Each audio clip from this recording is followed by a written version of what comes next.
I used to think life was a race, a straight, hard track laid out in front of you, and your only job was to run it. To run it faster than the person next to you, to chase down that finish line everyone kept talking about. And what was that finish line? Well, you know the names: success, status, the corner office, the right kind of car in the right kind of driveway. The applause, the recognition, the proof that you had made it, that you were somebody. So I ran. Lord, did I run. I set my sights on the horizon and I just took off. I chased the promotion, not because the work itself called to me, but because it was the next rung on the ladder, and if I didn't grab it, someone else would.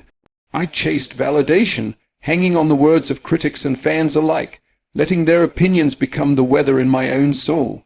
Sunny if they praised, a storm if they dismissed.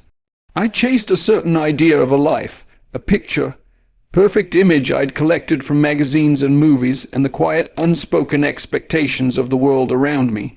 And for a long time it felt right. It felt like purpose. The sweat, the late nights, the constant push. It felt like ambition. It felt like hunger, and hunger is good, right? You're supposed to be hungry. You're supposed to want it. So I wanted it. I wanted all of it. I was a predator on the plains, and my eyes were locked on the prize. Everything else was a blur. The landscape of my own life was just a smear of color I was running past. But then a funny thing starts to happen when you run that hard for that long. First, you get tired. A deep tired, the kind that sleep doesn't fix. It's a tiredness in your spirit, but you ignore it. That's what champions do, right? They push through the pain, so you push, you run harder, you chase more frantically, and then the second thing happens. You start to feel hollow. You catch one of the things you've been chasing, you get the part. You close the deal, you get the nod. And for a moment, there's a flash of light, a hit of adrenaline, and then it fades. And it fades faster than the last one. And you're left standing there, trophy in your hand, and you feel nothing. Or worse, you feel a quiet, creeping fear, because now you have to ask yourself, is this it?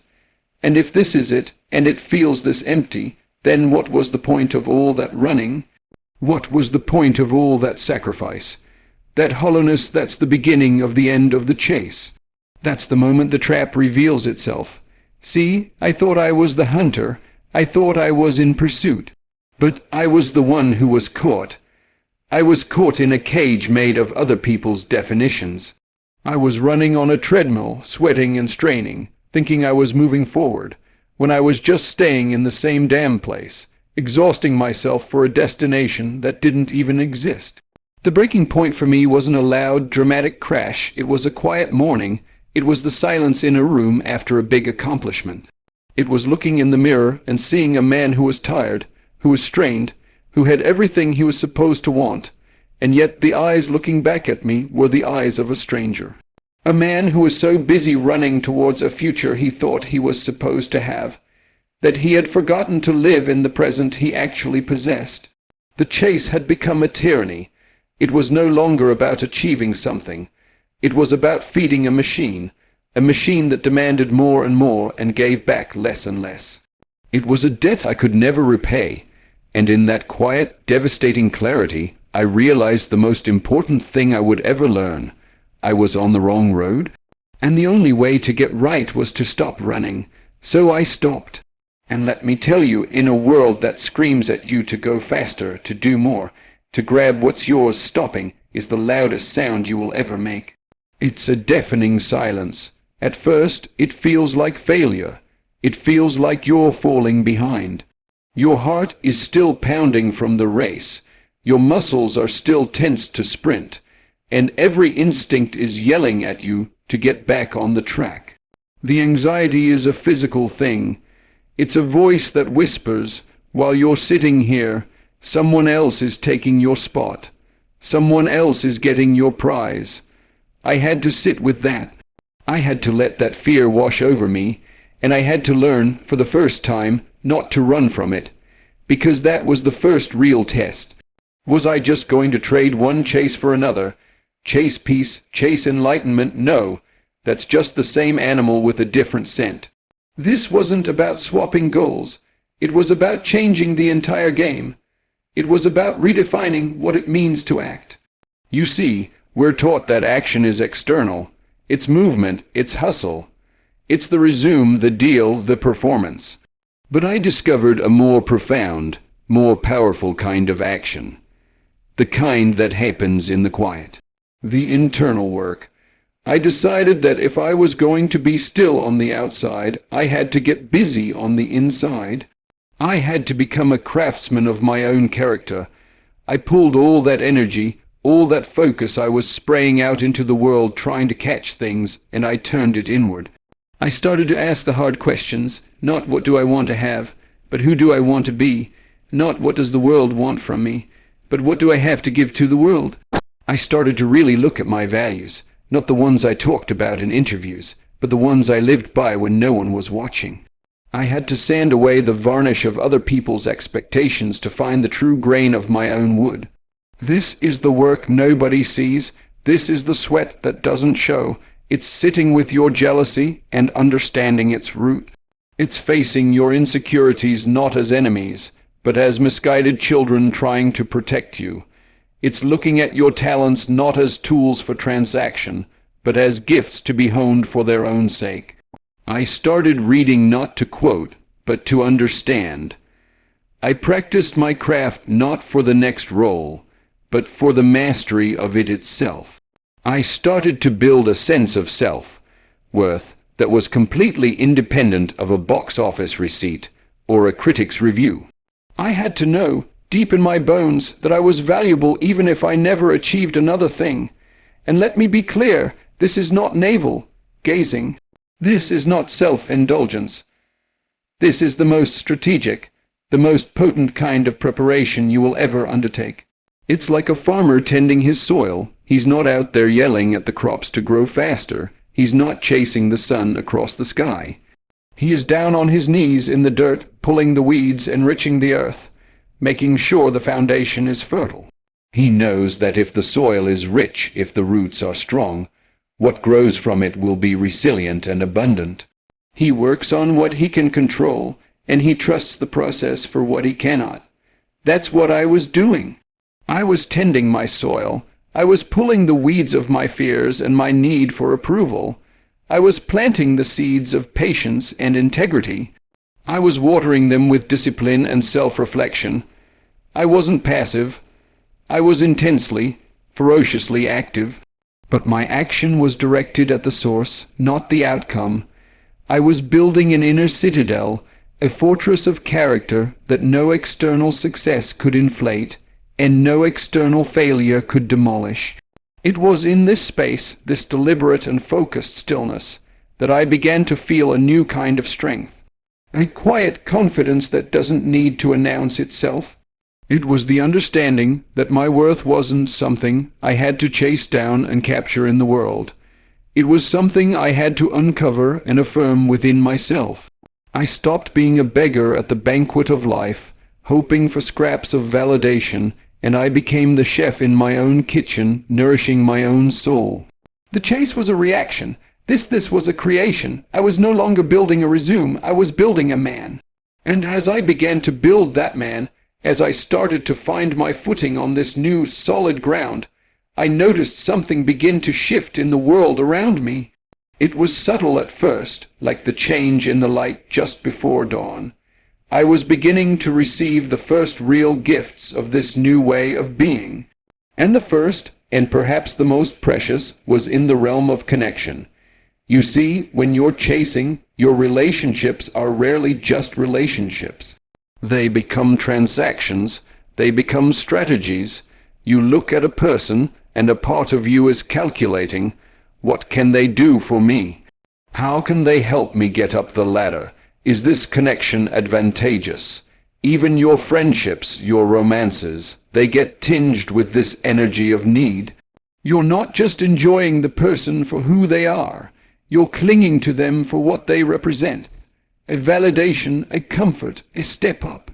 There's a desperation to it, a hunger that the other person can feel even if they can't name it, and that hunger, it pushes people away. It creates a dynamic where you are a vacuum, sucking up energy, approval, and love, and no one wants to stand next to a vacuum for long. But when you stop chasing, when you do that internal work and you start to fill your own cup, that neediness evaporates, that desperate energy just dissipates. You walk into a room not to get something, but simply to be there. You can look someone in the eye, and you're not looking for an opportunity or a reflection of your own worth. You're just seeing them. You're listening to their story not so you can tell your own, but because you're genuinely curious. And people feel that. They feel the space you give them. They feel the lack of an agenda. It's like a breath of fresh air in a room they didn't even realize was stuffy. When you are no longer a hunter, people stop feeling like prey. They can let their guard down, they can be real. I started to see it happen. Old friendships that had felt strained, built on the shaky ground of our shared ambitions, suddenly deepened. We weren't just fellow runners on the same track anymore. We were two people sitting on the porch, finally able to talk about what the run had cost us. The conversations went from "what are you working on" to "how are you really?" and the silence between words was no longer awkward but comfortable. And new people began to appear, not the flashy, transactional types who talk about networking and synergies, but the quiet ones, the real ones, the kind of people who have a light in their eyes and a depth to their spirit. They were drawn, not to my status or my potential, but to my peace. They were reflected in my stillness. Collaborations began to feel less like business deals and more like partnerships of the soul.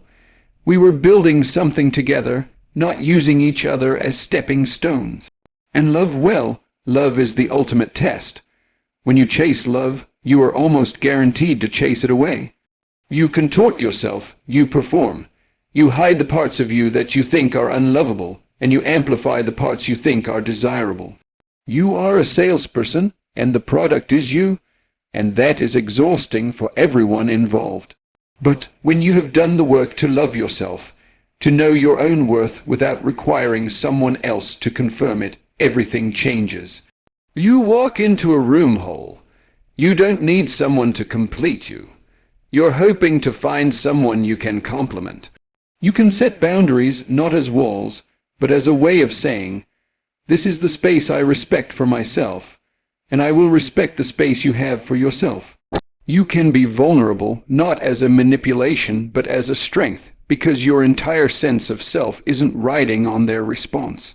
The love that finds you when you are not looking for it, that's a different kind of love. It's not a firework. It's not a dramatic, chaotic storm. It's the steady warmth of the sun. It's a deep, resonant calm. It's a partnership where you are two whole people choosing to walk side by side, neither one leading nor following, but simply going in the same direction. It's built on truth, not on a promise. It's rooted in the present, not in a desperate hope for the future. That's what came to me, not a fan base, but a circle, not contacts, but companions, not a transaction, but a connection. And I learned that the most beautiful relationships aren't built on the shaky ground of what you can get, but on the solid, unshakable foundation of what you can give freely from a heart that is already full. Because when you stop begging for a reflection in other people's eyes, you finally become a mirror in which they can see their own best selves. And just as my personal world began to transform with these genuine connections, something equally profound began to happen in my professional life. This was the second great gift, and it was one that completely rewired my understanding of what it means to be successful. You see, I'd always believed that opportunity was a rare bird, a fleeting thing you had to track, trap, and cage before it flew away to someone else. The entire industry, the whole world, it seemed, was built on this principle of the hunt. You hustle, you network, you pitch, you force doors open with your own shoulder if you have to, and I had done all that. I'd made the calls, I'd gone to the parties, I'd positioned myself in the right rooms, smiling, shaking hands, making sure I was seen. I was a fisherman, casting my net wide, hoping to catch something, anything that looked like a break. And sometimes I did. But the things I caught, they often had a cost. Projects that paid the bills but drained the spirit. Roles that looked good on a poster but felt like a costume I could never take off. I was building a career, but I wasn't building a calling. When I stopped chasing, that entire noisy, frantic machinery just ground to a halt. The phone didn't ring as much. The invitations dried up. And in that new quiet, a strange thing happened. I started to fall in love with the work itself again. Not the fame, not the paycheck, not the credit, the craft. The simple, profound struggle of taking a page of words and breathing life into them. I worked on my instrument not for an audience, but for the integrity of the thing itself. I was like a carpenter in his workshop, sanding a piece of wood to a perfect smoothness, not because he knew what table it would become, but because the act of sanding, of creating something flawless was its own reward. I became a student again. I read everything. I studied people. I listened. I was no longer preparing for a specific part. I was preparing myself. I was sharpening my tools, strengthening my foundation, not for a particular battle, but for the sheer principle of being a better craftsman. I was tending my garden, and I stopped worrying about who would come to buy the flowers. And then, a funny thing started to happen. People began to notice the garden. The calls started again, but they were different. They weren't about what I could do for them. They were about what we could create together. The offers that came in weren't for the same old thing. They were different. They were roles that had depth, that had shadows and light, that challenged me. They were stories that actually had something to say. Directors and writers started seeking me out, not because I was the hottest name, but because they said they'd heard I brought a certain seriousness, a certain truth to the work. They weren't looking for a star, they were looking for a partner. I realized then that I had become a signal in the noise. By focusing intensely on my own internal compass, by honing my value and my voice with such singular focus, I had stopped being just another actor and started being me. A specific, distinct thing, and in a world full of people trying to be everything to everyone, being a specific, distinct thing is incredibly powerful. People who were aligned with that specific frequency, they found me. The right opportunities began to find their way to my doorstep, not because I was out there hunting them down, but because they were drawn to the energy I was putting out. They were resonant. It was the difference between being a salesman and being a lighthouse.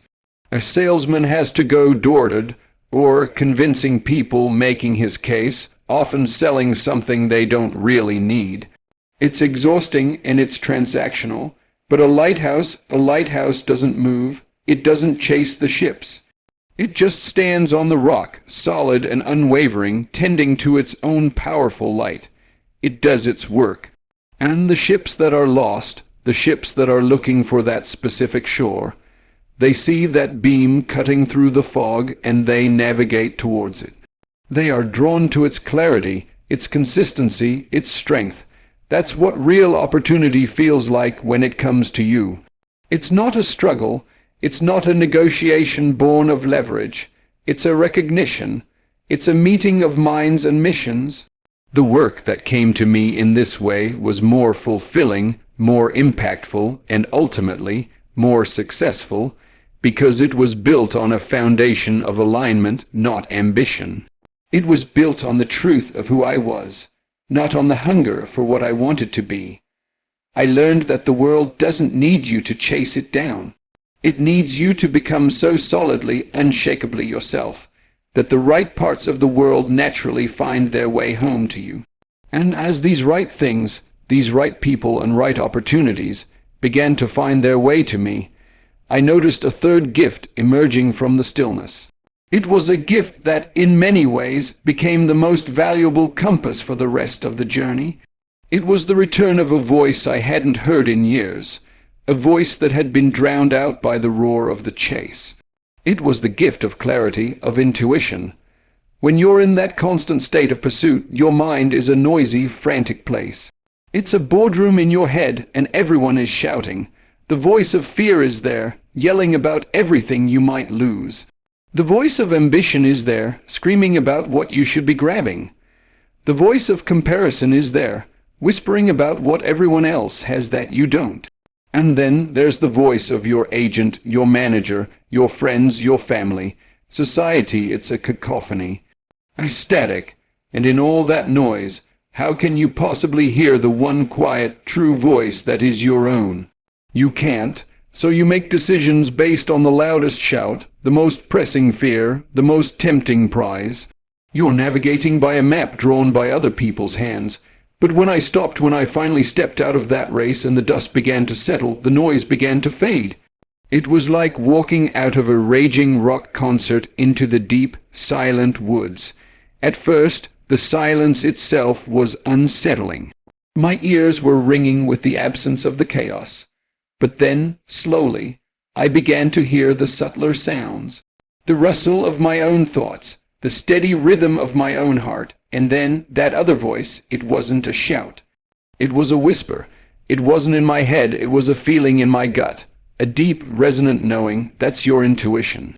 It's the accumulated wisdom of every experience you've ever had, every lesson you've ever learned, synthesized into a feeling.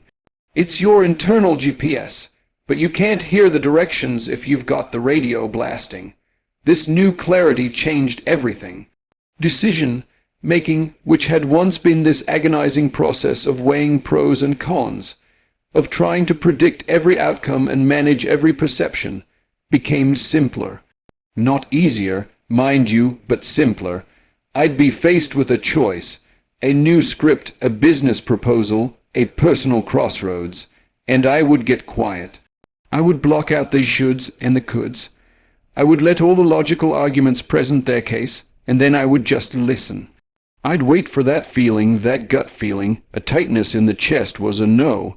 A feeling of expansion, of lightness, was a yes. It was that straightforward. I started to trust it, even when it didn't make logical sense, even when my manager, God bless him, was looking at me like I'd lost my mind. They're offering how much, and you're saying no. But I'd learned to distinguish between the voice of fear, which is also a gut feeling, and the voice of intuition. Fear is a contraction. It's a cold, sharp, what if it all goes wrong? It's about protecting you from pain. But intuition is a calm, steady pull. It's a sense of alignment. It's not concerned with the outcome. It's concerned with the truth of the path. It's your spirit saying, this way is for your highest good, regardless of how it looks to the outside world. This clarity allowed me to see through the illusions that used to snare me, the opportunity of a lifetime that felt heavy and wrong. I could pass on it, not with anxiety, but with a quiet confidence that it wasn't mine. The small, unassuming project that everyone else overlooked, but that gave me a feeling of excitement. That was the one. I began to understand that the most lucrative path was rarely the most fulfilling one, and my intuition became the bridge between my soul and my daily life. It gave me the courage to say no to good things, so I could say yes to the right things.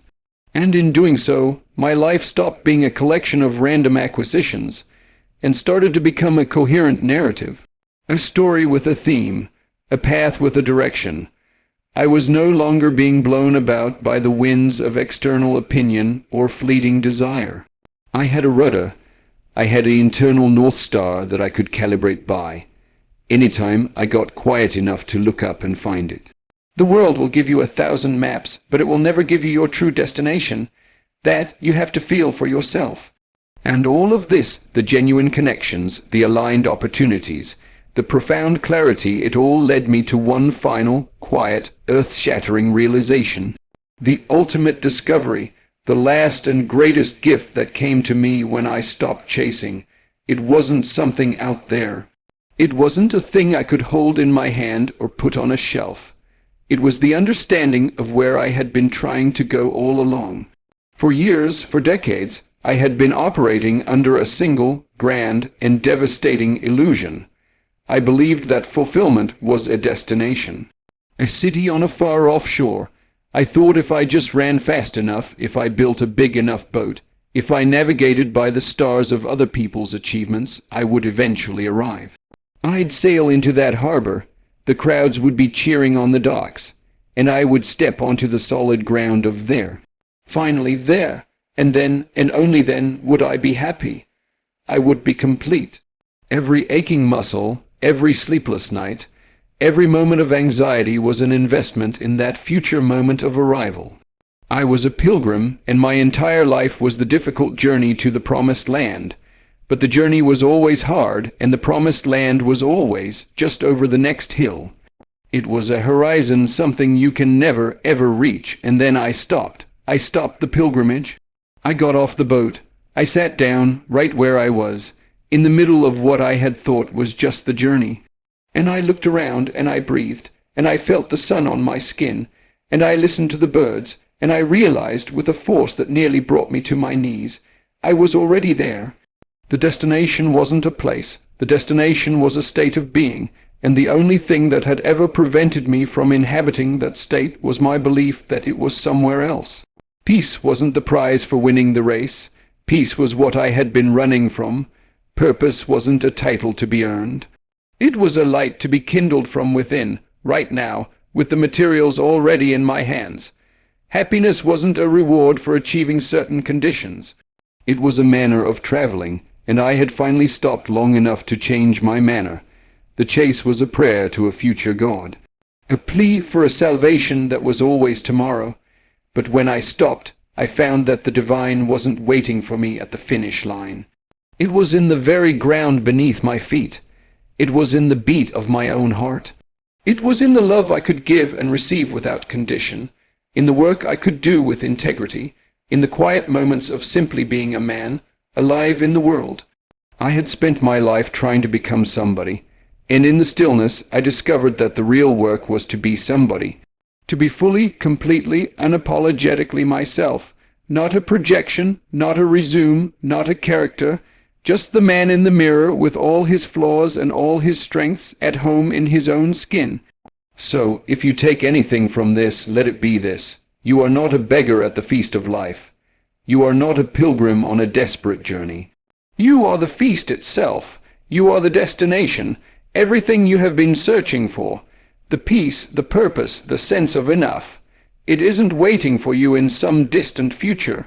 It is waiting for your recognition right here in this breath, in this moment. The treasure you seek is not at the end of the map. It is buried in the very ground on which you stand. All you have to do is stop digging and realize you are already home.